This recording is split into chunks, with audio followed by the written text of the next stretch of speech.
Hello and welcome to an eBiology Teacher Podcast. I'm Mr. Doc, and I have a really eerie sensation that I'm being watched.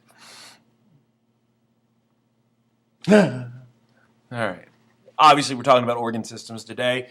This is my friend who has no name because he doesn't have a lot of things and a lot of stuff.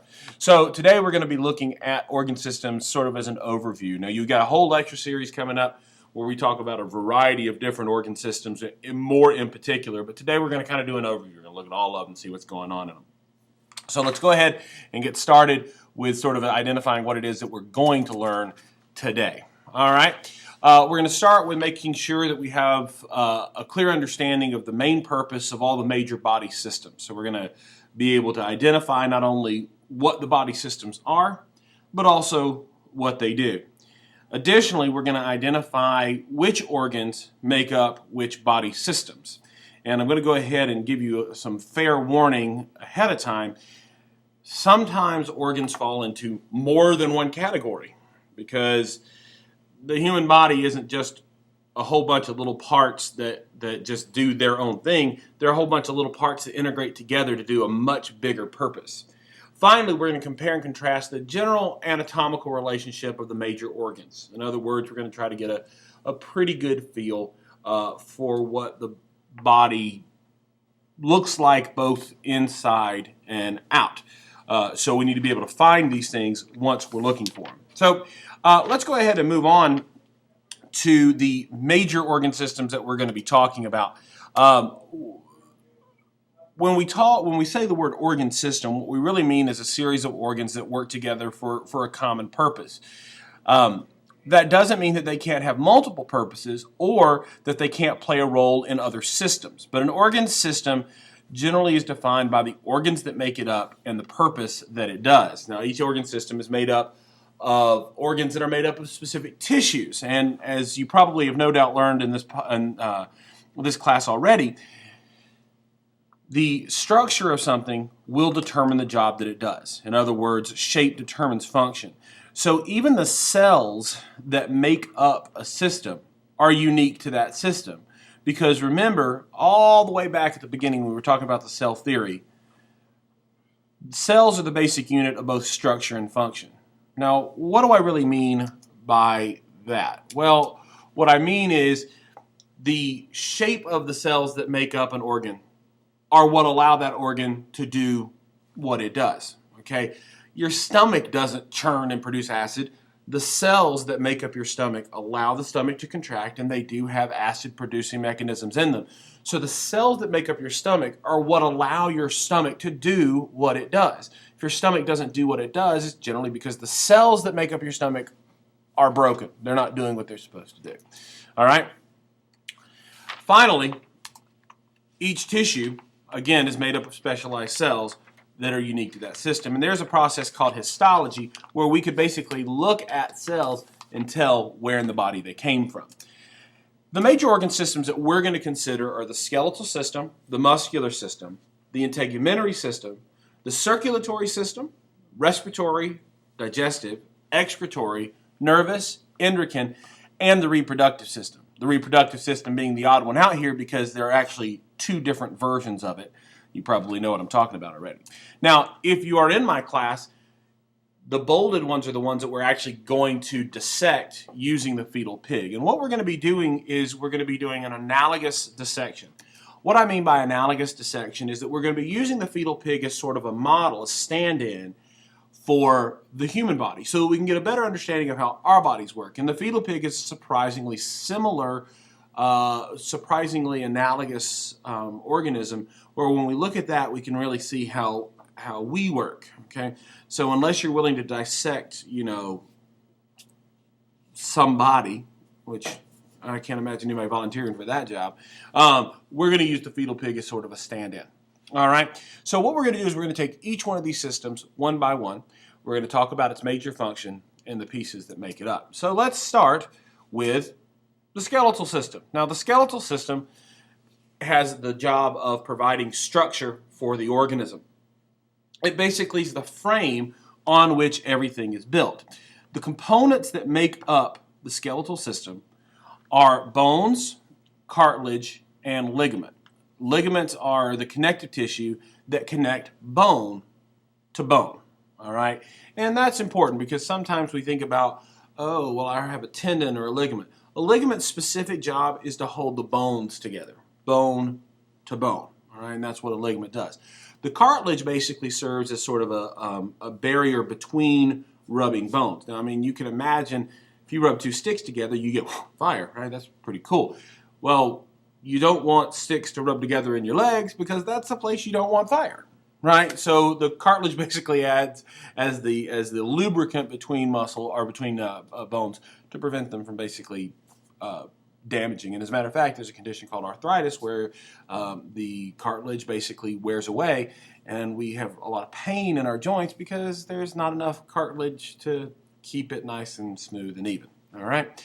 Now, I do want to show you something real quick, and that is a picture of what you would commonly see as part of the skeletal system. That's this thing right over here. And you can see there are hundreds of bones in the human body. Each of them articulate, which means that they move with another one. They have a joint or an articulation point. And that allows them to sort of bend and move and gives us movement. Unfortunately, bones can't move on their own. They have to have something to move them, which is where our next system comes into play. Our next system is the muscular system. The muscular system's job is to provide movement for the organism as well as provide movement of materials within the organism, meaning that the organism needs stuff to move around in it, and muscles help us do that. Now, muscles are obviously the most common part of the muscular system, but also muscles have to be attached either to other muscles or to the bones that they're moving in order to work. So a tendon is a connective tissue that connects muscle to muscle or muscle to bone. All right, muscle to muscle or muscle to bone. And that's a pretty simple way of looking at it. Oh, I'm coming back to you. There I am. Now we're going to go ahead and take a look at a muscular system chart so you can get a better idea of what that looks like. And there are also hundreds of muscles in the human body. Now, muscles tend to exist in a pair. We have a protagonist and an antagonist. That allows our muscles to move in both directions. So let's think about our bicep and our tricep. When we flex our bicep, we cause this part of our body to move up. Okay, so the bicep is the protagonist. But what keeps our arm from going right and back in our face is because there's another muscle that's providing stabilization on the other side. That would be our tricep on the back of our arm. So that is providing us that tension. So if I'm pushing, I'm trying to pull up, but I'm keeping it from moving, I'm working both my bicep and my tricep because they both play a very important role in making sure that our body moves properly. Now, I want to go back to something that was said in the chart or in the slide earlier, and that is it not only provides movement for our body, which is what we generally think of when we think of muscular system, but it also provides movement of materials inside the body, which means that your heart, while we may think that's a circulatory system, which we haven't talked about yet, you're right, but it also provides movement of materials inside the body. It pushes blood throughout the body. So it's a muscle and is therefore part of the muscular system as well. When you eat food, it doesn't just fall through you. It has to be pushed, and it has to be pushed by muscle. So the parts that make up your alimentary canal or your digestive tract are made out of muscles. Your stomach churns food. It's got to move. What's it made out of? You guessed it, muscles. All right, so let's go back to our next system. And we're going to talk about the integumentary system. Now, the integumentary system is a fancy way of talking about the system that provides a barrier for the outside of the organism from the world itself. And it really is a protective system. And there are some things in the integumentary system you may not think about. Obviously, the skin, which is the largest organ of the body, is probably what we think of when we think about the integumentary system. But hair and nails, horns, and the like are all part of the integumentary system as well, because they provide for protection from the outside world, right? Now, if we think about that, the integumentary system, obviously, skin is a big part of that, and that's something that we would certainly consider. But we also have to think about the hair on our head is a protective mechanism. The hair inside our nose, nose hair, actually prevents stuff from going up into our nose. It catches stuff and provides You guessed it, an external barrier from the outside. So hair is part of that. Nails can actually protect us. We can use them as defense mechanisms, horns, right? So these are all things that are part of our external defenses from the outside world. And the world's a pretty hairy place, no pun intended. So hair, nose, or skin, horns, nails, they're all part of the integumentary system, and they have a pretty important job. All right. Next up on our hit list is the circulatory system. Now, this is the first internal visceral system, and the word visceral really talks about organs. It talks about the squishy stuff on the inside. The whole point of the circulatory system is act as a transport service for the cells of the body, delivering oxygen and food, and taking away waste. So the circulatory system has a variety of functions, but ultimately its job is to provide oxygen and take away waste. Of course, the heart is probably the single most common part of the circulatory system because that's what we think of the most. But the blood and the blood vessels also make up that system. Now, it is important to note that the circulatory system also includes the lymphatic system, which we won't talk about in great detail here, but the lymphatic system is basically our body's fluid regulation system. Now, I do want to go back to the idea of tissues, okay? Tissue is a group of similar cells that work together to do a certain function. So the question becomes, is blood a tissue? Well, under the technical definition of a tissue, sure. Blood is made out of similar cells that does a particular job. It's a liquid, but your blood is a biological tissue because it's similar cells that do a particular job. Now, in our model here, we're going to call him Enrique. Enrique's heart is here, okay? It's right in the center of the chest, and of course the chest plate has been removed. And then we have veins and arteries that are moving blood around the body. Now, we're going to talk about this in our circulatory system lecture, but arteries move blood away from the heart, veins move blood toward the heart. So these blue veins have actually taken blood that's already delivered its nutrients, and it's coming back to the heart so that it can get more food and more oxygen to deliver to the rest of the body. The red in this diagram are arteries, and these are the ones that are leaving the heart. This blood, in this particular instance, that blood has been enriched with oxygen and it's being delivered to the rest of the body. And again, that's its job. But the heart is right here, and that's really the central pump that provides movement. And again, heart's a muscle, so it is part of the muscular system as well, but it is the central organ in the circulatory system. All right, moving on to our next system, that is the respiratory system. The job here is to exchange gases with the outside world, more specifically with the circulatory system. Because we mentioned earlier, the circulatory system's job is to deliver oxygen to the cells of the body and to take away waste. Well, we have to be able to get that oxygen into the circulatory system in the first place. That job falls to the respiratory system. The components here are the lungs, the nose, and the diaphragm. Now, I'm going to show you the diaphragm here in a second because it does become very, very important. And we're going to talk about that more in some detail later. But the nose, the mouth, those are entryways. And then the lungs are obviously what we think of when we think about the respiratory system. Now, let's take a look here at Enrique. All right, these are our lungs here. They're on either side of the heart, right? And they are superficial to the heart. So they basically create a cage for the heart, and they would be covered by ribs, okay? Now, the idea here is, cough up a lung. Here we go. The lung's job is to interact with the atmosphere outside. This is going to blow your mind a little bit. Your respiratory system actually acts like an exterior system because it integrates or it reacts with the outside world, right?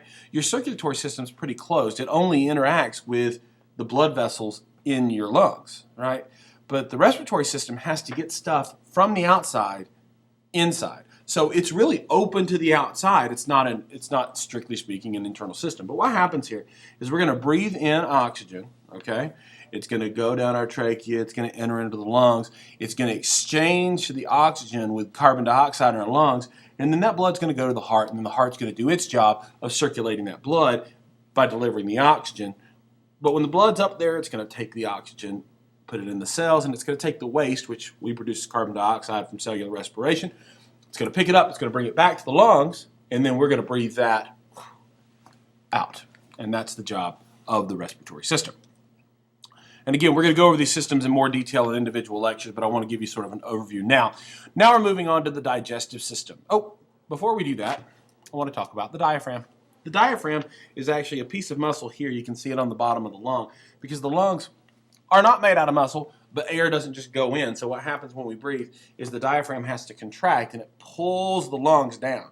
When it does that, these open spaces in the lungs fill with air. The only source of air, the outside.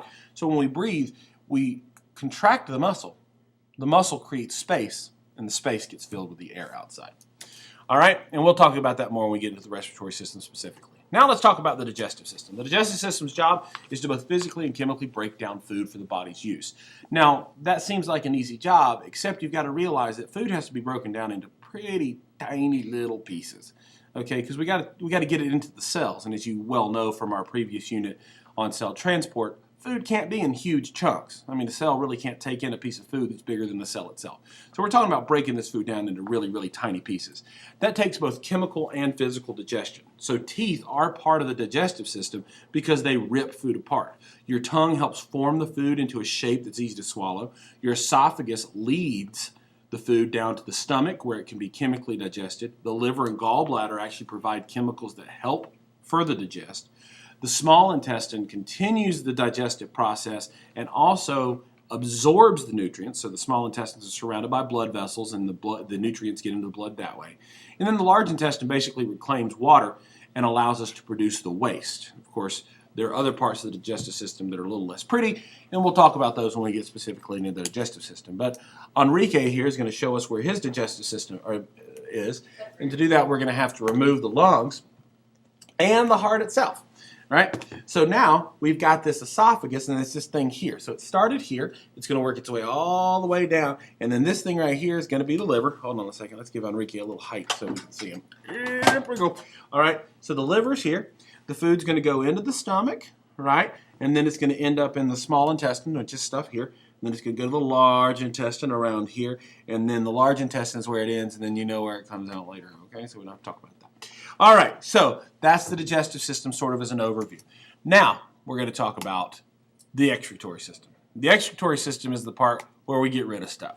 So the whole point of the excretory system is to get rid of the body's waste products that we don't want in the body. All right, and obviously there are a couple of different things that do that. Kidneys, of course, the bladder, so we think about the urinary system. But keep in mind, the anus is part of the excretory system because that's where solid waste leaves. Another thing that we don't typically think of when we think of the excretory system is the lungs. Yes, the lungs, because if you think back to what we said earlier, carbon dioxide is a byproduct of cellular respiration. It's waste, and it leaves by getting from the blood to our lungs and from our lungs out. Finally, we have the skin. The skin helps us excrete water, salt, small amounts of nitrogenous wastes that are dissolved in sweat. So yeah, our excretory system includes skin, lungs, and even the anus, right? And even, of course, the kidneys we generally think about. This is a good point to remind you that some organs have multiple functions and therefore can belong to multiple systems. So not only does our skin protect us from the outside world, but it also helps us get rid of waste. All right, so talk about the excretory system. We're going to have to take some stuff out here, okay? Stomach. Intestines. This is all called viscera, by the way, all these gushy. Okay, so our kidneys are here, okay? And basically what happens is we have blood coming to them. The blood is filtered, so all that waste that we get, the solid waste or the liquid waste, gets filtered out here. And then it goes through the ureters to the bladder, okay? And the bladder, which I took out, oh no. All right, no, the bladder's here. Here it is. You really can't see it in this diagram, but Enrique is as a she-rique, and she's pregnant. Okay, anyway, we have the bladder, right? And the bladder will actually hold the urine from the kidneys until it's time to get rid of it. All right, made a mess. All right, let's move on. Move on to the nervous system. The nervous system's job is to communicate and control mental and physical activities and acts as a homeostatic organ, meaning it keeps our constant internal environment. It regulates our heartbeat. It does all those things. And obviously, the brain, the spinal cord, and the nerves are the main component of the nervous system. This is really sort of an electrical system because it does work on electrical impulses. So it's kind of our power grid, and it's where everything sort of connects, and it really integrates with all the systems. And if you haven't figured this out already, the circulatory system integrates with every system because every system is made of cells, and cells need the nutrients, and we get nutrients from the circulatory system.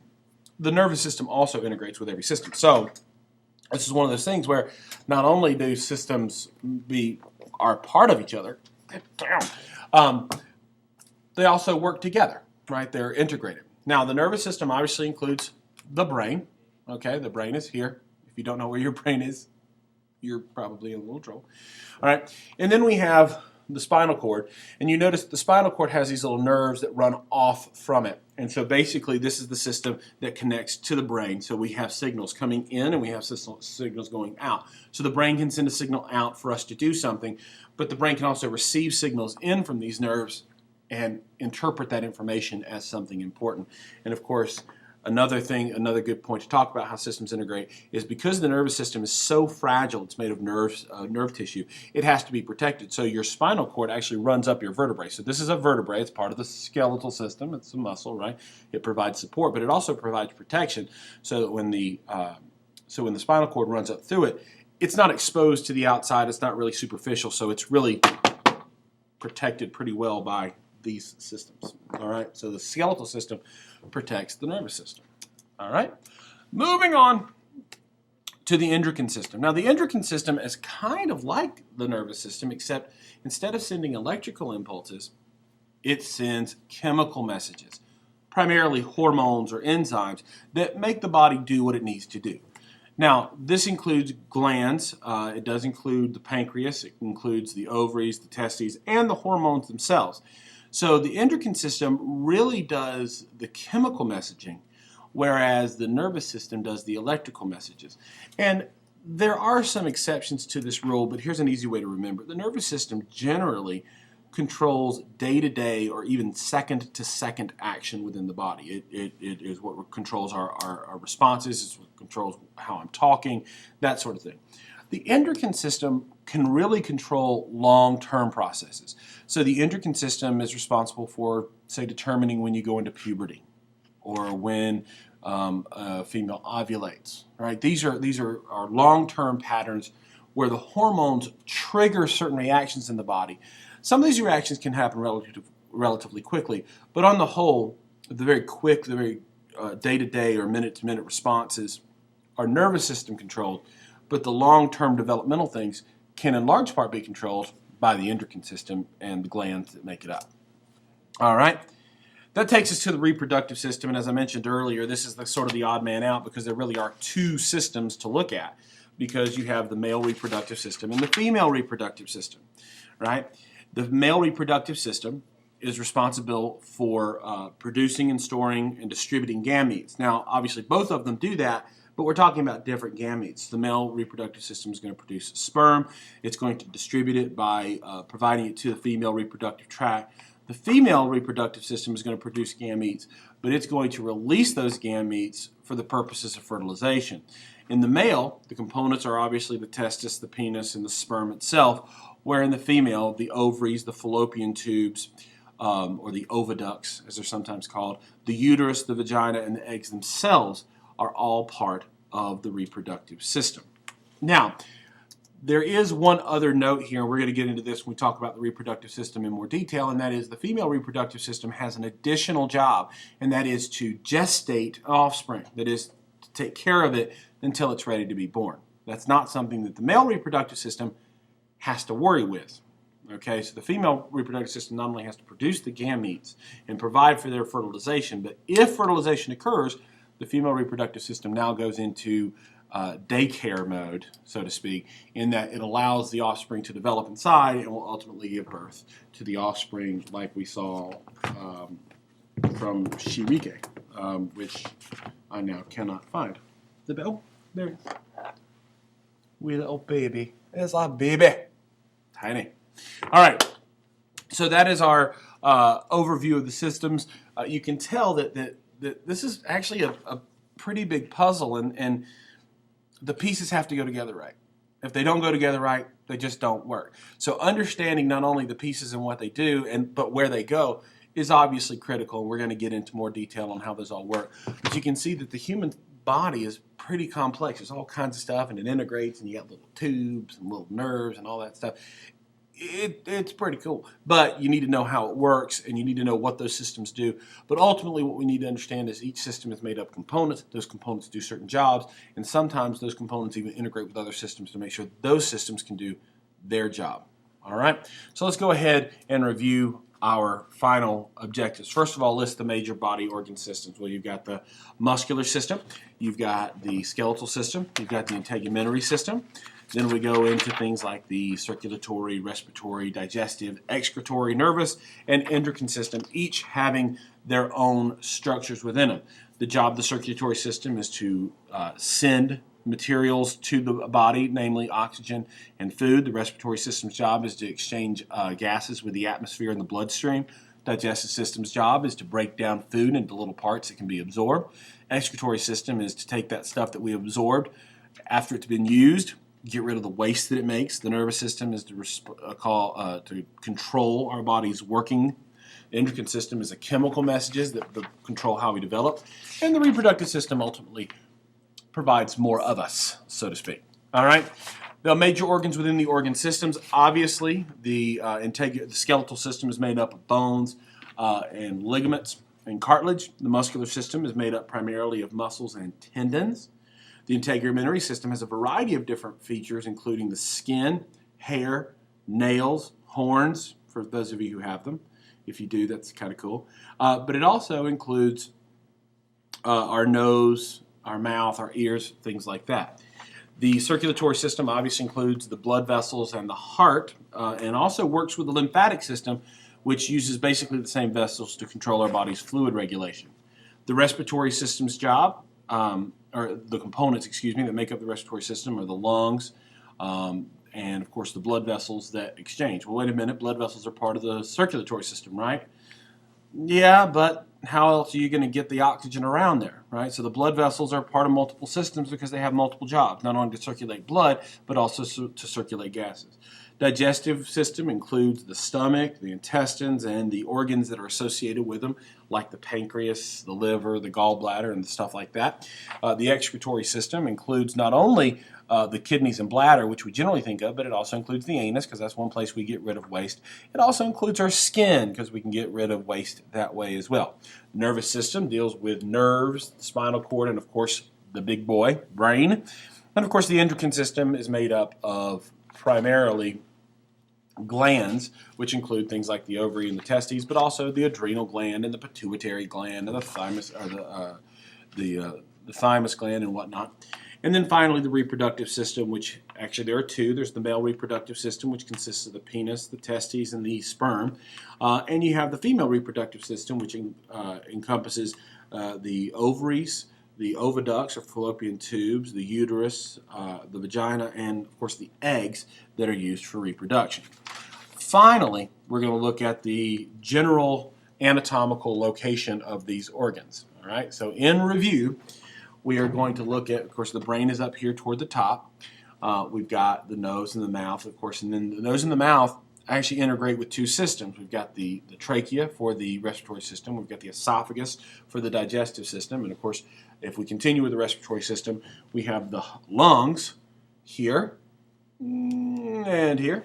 Okay, but I got to put my heart in here too. So there goes the heart and my other lung. Voila.